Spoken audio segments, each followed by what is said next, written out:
تو فرمانے لگے کہ حضرت ابو بکر صدیق رضی اللہ تعالیٰ عنہ میرا بوجھ بڑھا کر چلے گئے۔ کیا مراد بوجھ بڑھا کر چلے گئے؟ کہ حضرت ابو بکر صدیق رضی اللہ تعالیٰ عنہ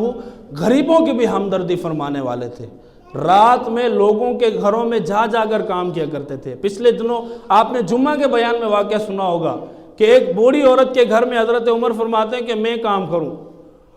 یہ سوچا انہوں نے، بوڑھی عورت تھی، نابینا عورت تھی، گھر میں کام کرنے والا کوئی نہیں تھا، تو حضرت عمر نے سوچا کہ چلو یار میں رات میں ان کے گھر کام کر دوں گا، کسی کو پتہ بھی نہیں چلے گا۔ تو جب یہ جاتے ہیں دیکھتے ہیں تو کام تو پہلے ہی ہوا پڑا ہے، پریشان ہو جاتے ہیں کہ یار کون کر کے چلا گیا، میں اس ارادے سے آیا تھا کہ میں ان کا کام کر کے ہیلپ کر لوں گا۔ تو دوسرے دن آتے ہیں تو دوسرے دن بھی وہی کام ہوا پڑا ہوتا ہے، کہا کہ چلو تیسرے دن تھوڑا اور جلدی آ جاؤں گا،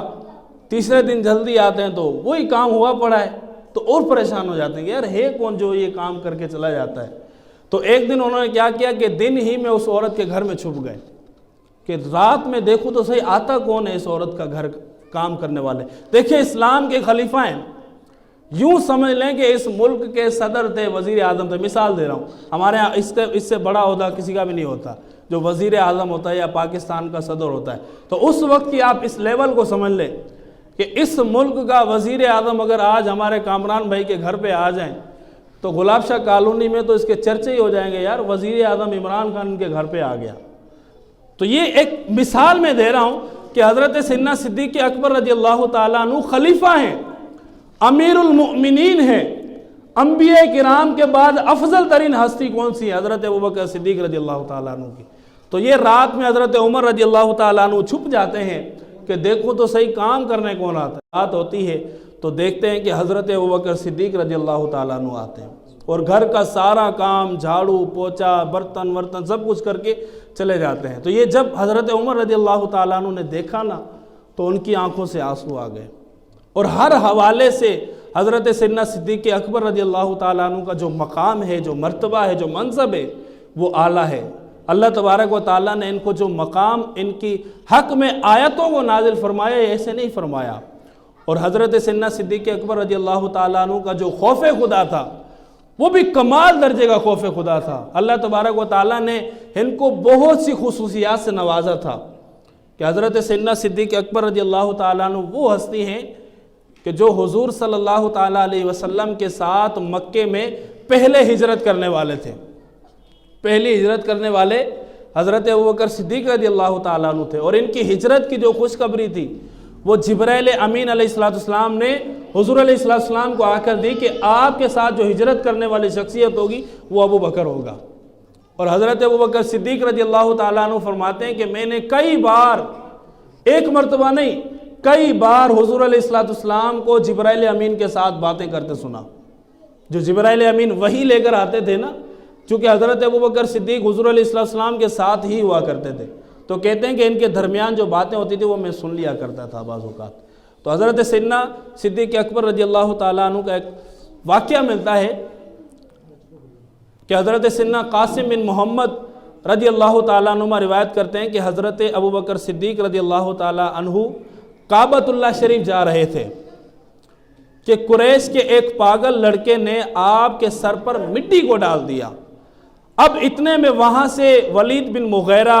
یا عاص بن وائل گزرا، یہ دو کافر ہیں، ان کا نام تھا۔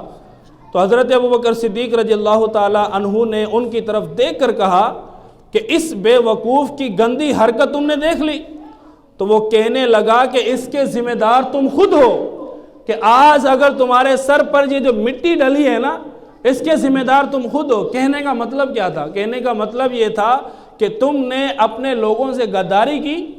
تم نے اپنے لوگوں سے بے وفائی کی، تم نے بتوں کو چھوڑ کر جو ہے وہ مسلمان ہو گئے، تمہارے خاندان، تمہارے باپ دادا آبا و اجداد سبھی جو ہے وہ مشرک تھے، بتوں کی عبادت کرنے والے تھے، اور تم نے یہ مسلمانوں کے ساتھ ہو کر اچھا نہیں کیا، اور یہ اس پاگل لڑکے نے جو تمہارے سر پر مٹی ڈالی ہے نا یہ بہت اچھا کیا ہے، اور اس کے ذمہ دار تم خود ہو۔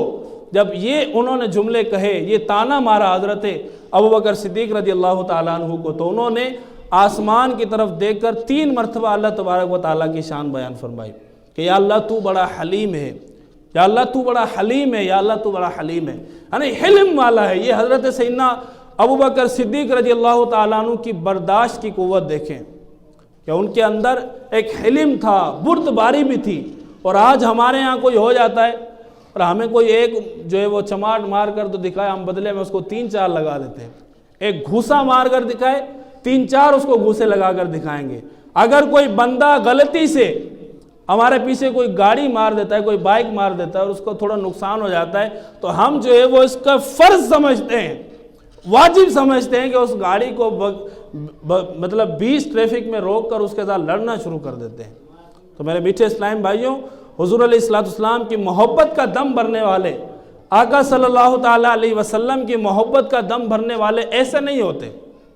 بلکہ وہ تو ایسے ہوتے ہیں کہ اگر ایک گال کسی نے لگا دیا تو دوسرا بھی سامنے کر لے، بھائی یہ بھی مار لو، کوئی مسئلہ نہیں ہے۔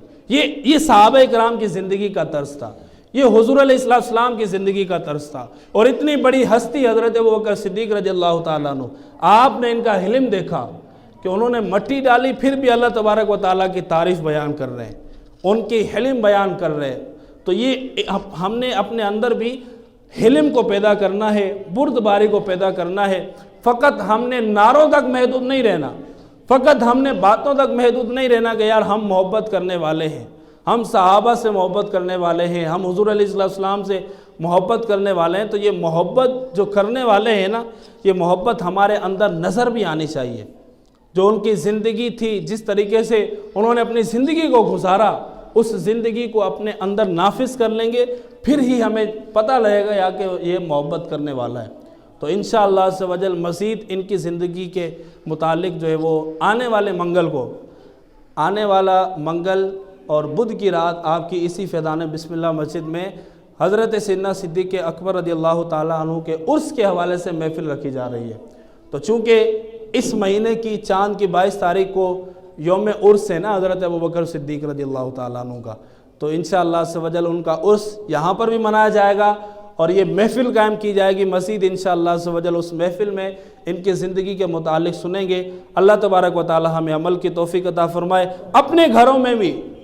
حضرت سیدنا صدیق اکبر رضی اللہ تعالیٰ عنہ کے ایصال ثواب کا اہتمام کریں، اپنے بچوں کو بتائیں۔ جس طریقے سے ہم ہر مہینے 11ویں کرتے ہیں نا، تو اپنے بچوں کو بتائیں کہ بھائی 11ویں کے ساتھ ساتھ آنے والی اس 22 تاریخ کو حضرت سیدنا صدیق اکبر کا عرس بھی ہوگا، تاکہ ہم تو چلے جائیں گے اس دنیا سے، ہمارے بچے یہ عرس مناتے رہیں گے اور ہمیں بھی اس کا ثواب